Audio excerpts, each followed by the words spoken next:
Hello, everyone.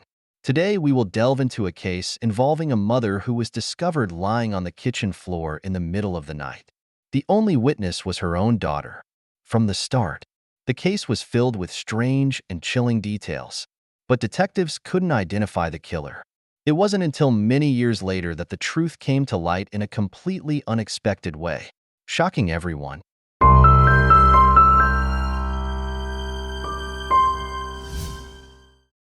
Perry was born on August 23, 1963, in the small town of Rumford, Maine, USA. She was the youngest in a family of 10 children, and her parents had to provide for all the kids, which was quite a challenge. Crystal and her siblings grew up relatively independent under the strict supervision of their parents, who couldn't keep a close eye on every child. Her eldest sister, when Crystal was just 12, took on a motherly role, looking after her younger siblings and always worrying about them. Growing up in such a tense environment, all the children yearned to start their own lives as soon as possible. And eventually, each of them moved to different cities and states. Crystal was no exception. She wanted to start her own family and met a young man named Tom while in high school. They quickly got married and moved to California. But Crystal soon realized that big city life wasn't for her. After a year and a half, they decided to return to Maine, settling in a small town called Bridgeton, about an hour's drive from her hometown. This quiet town is famous for being the setting of Stephen King's novel The Mist. Crystal found a job at a local shoe store while Tom took on various odd jobs. Not long after, Crystal discovered she was pregnant, and they welcomed a daughter, Sarah. Although Tom initially seemed excited to be a father, the relationship between him and Crystal became strained after their daughter was born. He spent increasingly more time at the local bar, wasting nearly all their money on alcohol. At one point, he even took the money Crystal had saved for groceries. Since they didn't earn much, Tom's drinking habits sometimes left them with no money for food. Eventually, Crystal decided to file for divorce. Tom occasionally visited his daughter but didn't take an active role in her life. The situation worsened when Tom got a new girlfriend, who began harassing Crystal. She called and threatened her, even showing up at Crystal's house to cause trouble, simply because she resented that Crystal and Tom had once been married. Crystal was afraid to let Sarah visit her father, worried that Tom's new girlfriend might harm her daughter. Shortly after the divorce, Crystal moved back in with her mother. Over the years, she worked hard to save enough money to buy a house of her own. Finally, a few years later, Crystal purchased a small house in the suburbs of Bridgeton, just a few yards from a picturesque lake and surrounded by forest. Crystal and Sarah were thrilled to have a home just for the two of them. Having grown up in a family with 9 siblings, Crystal always tried to give all her love and attention to her only daughter. After work, they made it a point to spend time together, often renting movies or just talking for hours. On May 10, 1994, when Crystal was 30 and Sarah was 12, the two of them watched a solar eclipse together. The next day, as usual, Crystal went to work, and Sarah went to school. That evening, they had dinner together, and Crystal tucked Sarah into bed. A few hours later, Sarah was abruptly awakened by a loud scream. At first, she thought her mother was arguing with someone over the phone, but she quickly realized the situation was far more serious. Crystal was screaming at the top of her lungs, and Sarah immediately suspected someone was attacking her mother. The door to her bedroom was slightly ajar, and through her fear, Sarah moved closer to it. She could hear the screams coming from the kitchen but couldn't see anything from where she stood. Terrified, Sarah froze, not daring to move or make a sound. After a few moments, she heard footsteps and thought the attacker was approaching her. She hid behind her bed, bracing herself for the door to open at any moment. However, instead of hearing the door, she heard the sound of the kitchen drawer being opened, followed by what sounded like someone rummaging through the silverware. Crystal continued to scream and plead for her life, and seconds later, Sarah heard sounds resembling someone stabbing her mother with a knife. With each stab, her mother's screams grew weaker until they stopped entirely. Despite being only 12, Sarah understood all too well that a criminal was killing her mother. She wanted to rush to her mother's aid, but fear paralyzed her. Sarah also realized that she had no chance against someone armed with a knife and that they might kill her too. After her mother's screams stopped, Sarah couldn't move for several minutes. She waited for the murderer to come to her room, but the house was eerily silent. Summoning all her courage, she finally left her room and walked toward the kitchen, where she encountered a horrifying scene. The lights were off, and only the moonlight streaming through the window dimly illuminated the room. Approaching the kitchen, Sarah glanced at the clock on the wall and saw that it was exactly 1 a.m. On the kitchen floor, she found her mother lying in a pool of blood, so much blood that it covered the entire floor. Despite being in shock, Sarah understood that she needed to seek help as quickly as possible. Beside her mother's hand was the telephone. She picked it up and dialed 911, but the line was completely silent. Sarah then ran to Crystal's room, where there was a second phone, and tried calling the police again, but this phone wasn't working either. After dialing repeatedly, she realized her only option was to find help from the neighbors. Sarah ran out into the street, wearing only her pajamas and barefoot. It was a chilly May night, and it had just rained, but she wasn't thinking about anything other than saving her mother. The nearest house was about half a mile away, along the road leading to the town center. She ran to it and knocked on the door, but no one answered. Sarah continued running to other houses, but still, no one responded. She kept going toward the town center, knocking on more doors, but no one opened. Eventually, Sarah reached an Italian restaurant, where the owners lived in the adjacent building. This time, they finally opened the door. Sarah explained that someone had attacked her mother, and the horrified owners brought her inside. Sarah called 911 herself and reported the incident. Police officers arrived at her house immediately. The first thing they noticed was the enormous amount of blood everywhere. On the floor, the walls, and almost every object in the kitchen. Crystal was dead, and the medical experts immediately concluded that she had almost no chance of survival, even if she had received immediate medical attention after the attack. With the amount of blood lost, it was impossible to save her. On the front door glass, the police found a fingerprint but quickly realized that it likely belonged to Sarah. No other fingerprints were found at the crime scene, but there were many bloody shoe prints on the kitchen floor. Investigators took pictures to try to identify the shoe size and type, assuming they belonged to the killer. These shoe prints also led to Sarah's bedroom, but for some reason, the killer had turned back and didn't enter her room. The detectives also noticed a strange detail. It appeared that the killer had tried to wipe some of the blood stains off the floor, given that almost the entire kitchen was covered in blood, along with Crystal's body. This seemed odd. Clearly, the killer couldn't have cleaned up all the blood. Then the detectives noticed some unusually shaped blood drops on the floor.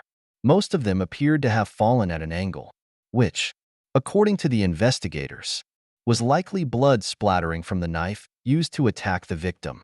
But there were also other blood drops that fell at a vertical angle, and judging by the shape of the splatter, they seemed to have fallen from a greater height. The detectives speculated that the killer may have injured himself during the attack, and these blood stains were his.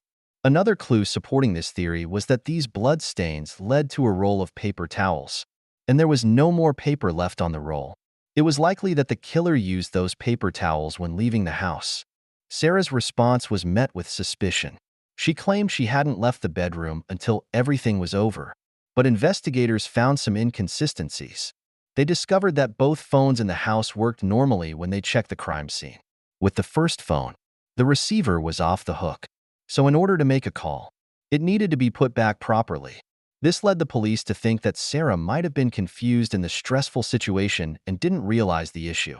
As for the second phone, they didn't rule out the possibility that Sarah had dialed the wrong number in a hurry, or that the line had temporarily lost signal due to the rain. The police kept asking if Sarah had seen the killer. Sarah answered that she had stayed in her bedroom until the noise had completely stopped. However, this didn't explain some of the signs at the crime scene.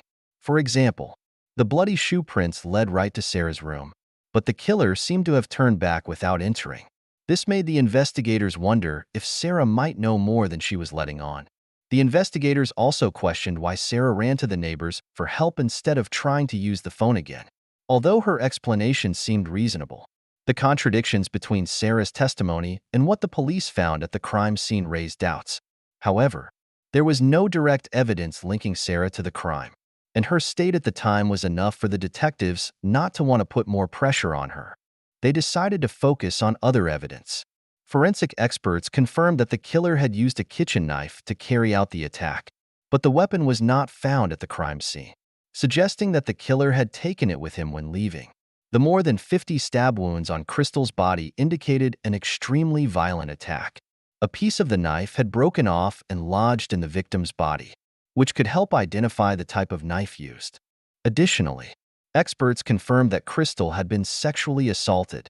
The killer's semen sample, along with drops of blood suspected to be his, were sent to the lab for analysis. However, due to the lab's backlog, the results would take at least 6 months. This forced the investigators to continue the case without any immediate biological evidence. The police ruled out the possibility that it was a robbery because nothing was stolen from the house. There were no signs of forced entry, suggesting that Crystal might have opened the door for the killer. The fact that she was wearing pajamas when attacked also indicated that she hadn't been expecting anyone. This led to 2 possibilities. Either Crystal knew the killer, or the person had convinced her to open the door for some reason. These hypotheses became the focus of the detectives as they continued to search for clues. The investigators later learned that at the time of her death, Crystal was dating a man named Dennis. They had met 2 years earlier when Dennis started working at a shoe store. They began dating soon after, and Dennis eventually proposed, though Crystal agreed they would never marry. The detectives discovered that Crystal and Dennis' relationship was quite tense. The two argued frequently, and sometimes Dennis exhibited aggressive behavior, like breaking things or hitting the walls. However, the police found no evidence that he had ever physically harmed Crystal. The day after the murder, they went to Dennis's house. When he opened the door, the investigators asked if he had left the house that night or seen Crystal. Dennis immediately asked if she was dead, and within the next second, he collapsed on the floor. When he regained consciousness, he began answering the detectives' questions. Dennis confirmed that he had indeed planned to visit Crystal that evening but had been delayed after helping a friend fix a car. Upon returning home, he called Crystal, but she said it was too late, which led to an argument, and Dennis ended up staying home. While the police couldn't be 100% sure he was telling the truth, they were able to verify that he had indeed helped his friend. He insisted he had not left the house that night and didn't know what had happened to Crystal. However, Dennis's behavior raised suspicion with the investigators. His reaction to hearing about Crystal's death seemed rather extreme, which could indicate a strong emotional involvement or that he knew something he hadn't revealed. The police continued to question Dennis, asking about the details of the phone call and why they had argued. Dennis said Crystal had been upset when he called late, and she refused to meet him that evening. Though Dennis insisted he had stayed home that night, the police decided to check the evidence to verify his alibi. Meanwhile, investigators continued searching for clues. The shoes they found at the shoe store matched the prints at the crime scene, but there was no evidence that Dennis had ever owned or purchased those shoes. However, the fact that he worked at a shoe store made him a person of interest that needed further investigation. To either confirm or rule Dennis out as a suspect, the police decided to collect his DNA sample to compare it with the semen and blood from the crime scene. Dennis agreed to provide a sample without resistance, which helped reduce some of the suspicion. But the investigators kept him under observation until the lab results came back. Meanwhile, the police did not rule out the possibility that Teresa, the girlfriend of Crystal's ex-husband, could be involved. Although the killer was clearly a man, Teresa might have tried to hire or convince someone to carry out the murder. However, the investigation found no evidence to support this theory. With many leads still open but no concrete results, the case became a puzzling mystery. The detectives continued to search for more clues and waited for the lab results to shed light on the mystery behind Crystal's horrific death. As for Dennis, his testimony started to attract more attention after Crystal was confirmed to have expressed her fear of him to her friends. The increasing tensions in their relationship, his growing aggressive behavior, and his actions questioning Crystal's colleagues after the police left made him the primary suspect. Furthermore, His strange request to the police that, if they arrested him, they should enter through the back door, only increased the feeling that he was hiding something. However, there was no concrete evidence against Dennis. The detectives continued to dig deeper but ran into a dead end, especially since the DNA test results and other forensic reports would take months to complete. In the meantime, they still needed to broaden the investigation to other potential witnesses or suspects like Donnie. Donnie's case also yielded no results. As an alcoholic and known liar, his drunken confession about killing Crystal had no legal value. The police tried to confirm his whereabouts on the night of the murder, but Donnie could not remember anything from that time, and there was no evidence placing him at the crime scene. The black pickup truck with New Hampshire plates was also a promising lead, but it didn't lead anywhere. No one in the area knew who the truck belonged to, and the police couldn't trace its owner through the license plate. As the investigation deepened, the clues seemed to become increasingly obscure. With every step forward, the case left the detectives more puzzled. Crystal's case not only required perseverance, but also needed a key piece to unlock the entire mystery. Something the investigators hoped would come from the DNA results or other unexpected clues. Another woman told the police that on the night of the murder, she was driving past Sarah's house when she heard sirens and thought they were for her boyfriend, who lived nearby and often got into trouble. At the same time, she saw a car with high beams following her at high speed. Thinking the driver was chasing her, she turned onto another road, but the car passed her by. However, the police couldn't confirm whether this car was related to the murder. Struggling to find solid leads, Crystal's family pooled $10,000 as a reward for information about the case. They also distributed flyers across town, hoping to attract new witnesses. Notably, Teresa, Crystal's ex-husband's girlfriend, was caught tearing down these flyers multiple times. Crystal's ex-husband, Tom, was thoroughly investigated but became less of a suspect as the case progressed. Over the years, his alcohol addiction had worsened, and in his current state of heavy drinking, it seemed unlikely he could have committed such a crime. He also lacked a clear motive. Police also looked into two other men Crystal had dated after her divorce but found no evidence linking them to the case. All suspects, including Tom, provided DNA samples, and investigators awaited lab results. 9 months after the murder, the results finally came in, revealing that the blood and semen did not match any of the suspects, including Dennis. This put detectives back at square one. They requested a second sample from Dennis for further testing, but the results remained unchanged. Stuck in a deadlock, investigators turned back to their only witness, Sarah. They operated under the assumption that she was either lying or her mind had blocked out the traumatic memory of the murder. They believed she might have actually seen the killer. At that time, Sarah was living with her aunt in Texas, so the police traveled across the country to interview her. They used a polygraph test, but the operator found no signs of deception in her answers. Despite this, investigators continued questioning her day after day, asking the same questions repeatedly. Each time, she answered that she had not seen the killer.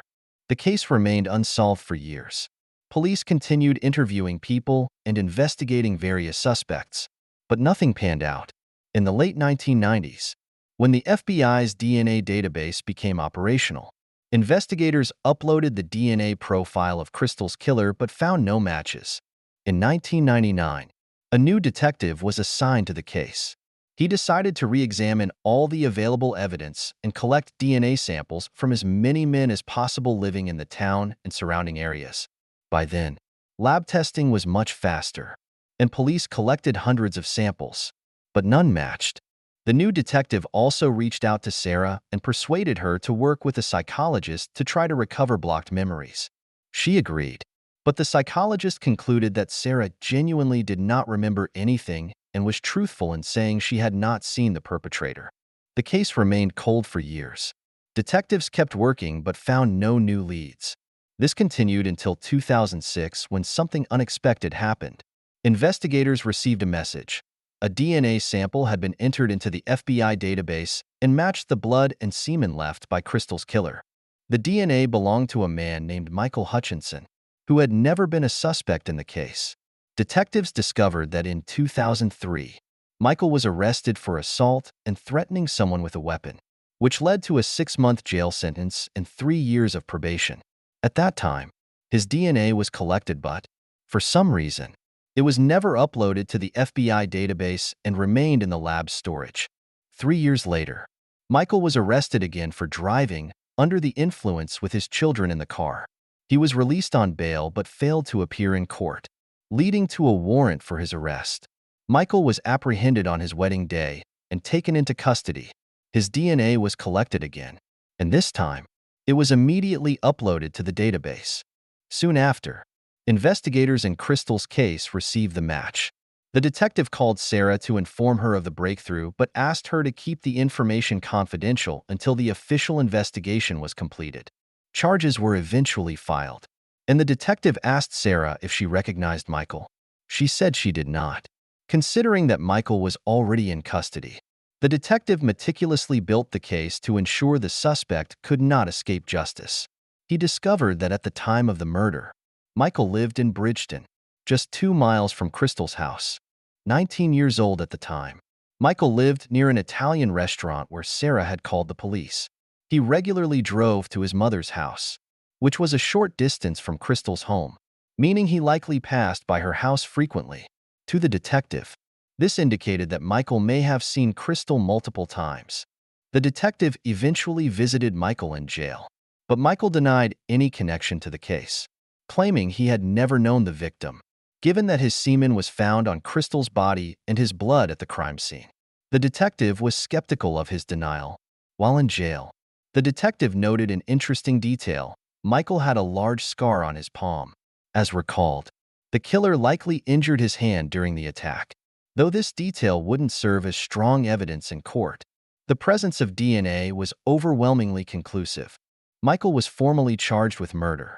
Prosecutors argued that he, a user of illicit substances, had seen Crystal repeatedly while passing by her home and decided to attack her on that fateful night. Since Michael refused to confess, it was difficult to determine the exact sequence of events, but the evidence clearly indicated he attacked and killed her. During the trial, an unexpected explanation arose for why the killer left no fingerprints at the scene. Michael worked as a bricklayer, and over time, this type of work can wear down the ridges on the palms, making it difficult to leave fingerprints on surfaces. In his defense, Michael spun an implausible tale. He claimed he had met Crystal at a bar, and they had returned to her house, where they engaged in consensual sex. At some point, a strange man wearing a black leather jacket broke into the house, knocked Michael unconscious, and killed Crystal. When he awoke, Michael said he tried to fight the attacker but was injured in the hand before the man fled. For no clear reason, Michael decided to leave the scene as well. His story was easily debunked. Shoe prints at the scene matched Michael's shoes, and if his account were true, the supposed intruder would have had to remove their shoes before breaking in. An absurd scenario. Additionally, no witnesses had seen Crystal at any bar that night. The trial concluded on April 9, 2007, with a unanimous guilty verdict. Michael was sentenced to life in prison without the possibility of parole and remains incarcerated. As for Sarah, her mother's murder profoundly impacted her, but over the years, she found the strength to move forward. She attended college, became an author, and published a book about her mother's murder, compiling all the available information.